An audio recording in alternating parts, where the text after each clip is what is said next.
बिस्मिल्लाहिर्रहमानिर्रहीम। अस्सलाम वालेकुम वरहमतुल्लाहि वबरकात। कौन ये नहीं चाहता कि उसके यहाँ औलाद ना हो। हर कोई यही चाहेगा कि शादी हो चुकी है और औलाद का होना बहुत ज़्यादा ज़रूरी है।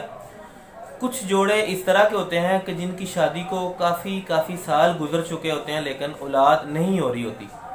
तो आज की मेरी वीडियो स्पेशली ऐसे भाई और बहनों के लिए होगी कि जिनकी शादी तो हो चुकी है लेकिन उनके यहाँ औलाद नरीना नहीं है।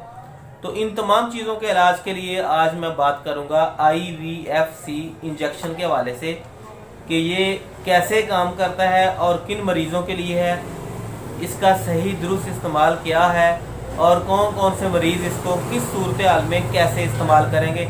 आज की वीडियो के अंदर हम इन तमाम चीज़ों को जानने की कोशिश करेंगे। नाज़रीन, IVFC इंजेक्शन जो है मर्द और ख़वातीन दोनों ही इस्तेमाल कर सकते हैं। अब इसके इस्तेमाल के साथ मर्दों को क्या फ़ायदा पहुंचता है और ख़वातीन को क्या फ़ायदा पहुंचता है, इन तमाम चीज़ों को हम समझने की कोशिश कर लेते हैं।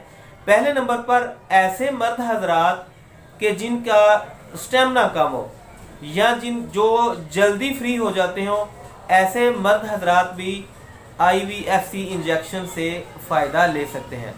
दूसरे नंबर पर ऐसे मर्द हजरात कि जिनके स्पर्म सेल जो हैं वो बहुत ज़्यादा लो हों, जिनका वैल्यू बहुत ज़्यादा कम हो, जिसकी वजह से वो हमल नहीं ठहरा पा रहे, तो ऐसे भाई भी IVFC इंजेक्शन से फ़ायदा ले सकते हैं। तीसरे नंबर पर ऐसे मर्द हजरात जो कि जिनकी ये शिकायत होती है कि वो फ्री ही नहीं होते, बहुत लंबा पीरियड लग जाता है, जिसकी वजह से उनके टेस्टर जो हैं वो बहुत पीछे चले जाते हैं और उनका ये मसला हो नहीं पाता, यानी कि हमल नहीं ठहरा पाते। तो ऐसे मर्द हजरात भी IVFC इंजेक्शन से फ़ायदा ले सकते हैं। चौथे नंबर पर ऐसे मर्द हजरात के जिनके चेहरे के ऊपर, जवान तो हो गए हैं, बालग भी हो गए हैं, बच्चा भी पैदा कर सकते हैं, सारा कुछ है, लेकिन उनके चेहरे के ऊपर दाढ़ी वगैरह नहीं है, तो ऐसे मर्द हजरात भी IVFC इंजेक्शन से फ़ायदा ले सकते हैं। अब हम बात कर लेते हैं ख़वातीन के हवाले से कि कौन कौन सी ख़वातीन जो हैं वो IVF इंजेक्शन से फ़ायदा ले सकती हैं। पहले नंबर पर ऐसी ख़वातीन जिनको पीरियड्स तो ठीक आते हैं लेकिन उनके पीरियड्स ठीक ना आने की वजह से उनके अंडे सही तरीके से नहीं बन पाते, जिसकी वजह से उनके डेट के इशू आते रहते हैं। ऐसी ख़वातीन भी IVF इंजेक्शन से फ़ायदा ले सकती हैं।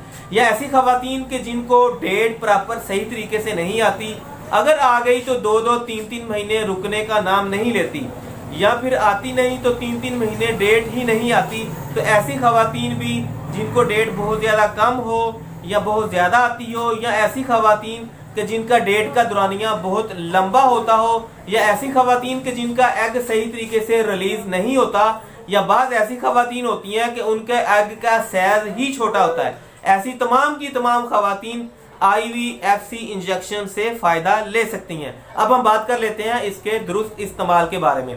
हर मर्ज़ की कंडीशन अलग अलग होगी। ये डॉक्टर आपकी बीमारी के हिसाब से आपको बताएगा कि आपको 1 इंजेक्शन की ज़रूरत है, 2 इंजेक्शन की ज़रूरत है, 3 इंजेक्शन की ज़रूरत है, ज़्यादा से ज़्यादा 5 इंजेक्शन तक लग सकता है। अब हम बात कर लेते हैं इसके साइड इफ़ेक्ट के बारे में। नाज़रीन, ऐसे मरीज़ जो IVFC इंजेक्शन का इस्तेमाल कर रहे हो उनको बहुत ज़्यादा पसीना आ सकता है, चेहरे के ऊपर दाने बन सकते हैं, या उनको मतली की शिकायत, सर दर्द वगैरह भी हो सकता है, या ऐसे मरीज़ के जिनका ब्लड प्रेशर बहुत ज़्यादा लो हो, ऐसे मरीजों के लिए IVFC इंजेक्शन जो है कुछ अच्छी खुराक के बाद ही लगाना चाहिए, क्योंकि ब्लड लो हो जाने की वजह से अगर हम इस इंजेक्शन को इस्तेमाल करेंगे तो मरीज़ की कंडीशन जो है वो बेहोशी से मिलती जुलती हो जाएगी। अब हम बात करेंगे IVFC इंजेक्शन की कीमत के बारे में। नाज़रीन, मौजूदा कीमत इसकी पाकिस्तान के अंदर तकरीबन 3500 रुपये के करीब है। डॉक्टर आपको आपकी बीमारी की कंडीशन के हिसाब से ही बताएगा। उम्मीद करता हूँ आज की वीडियो आपको अच्छी लगी होगी। अगर वीडियो अच्छी लगी हो, मालूमात आपके लिए फ़ायदेमंद साबित हुई हो, तो हमारी टीम का हिस्सा भी बने, वीडियो को दोस्तों के साथ शेयर भी कर दें ताकि किसी भाई और बहन का फ़ायदा भी हो सके, सदका जारिया के तौर पर, नेकी के तौर पर। मिलते हैं अगली वीडियो में, तब तक के लिए अल्लाह हाफ़िज़।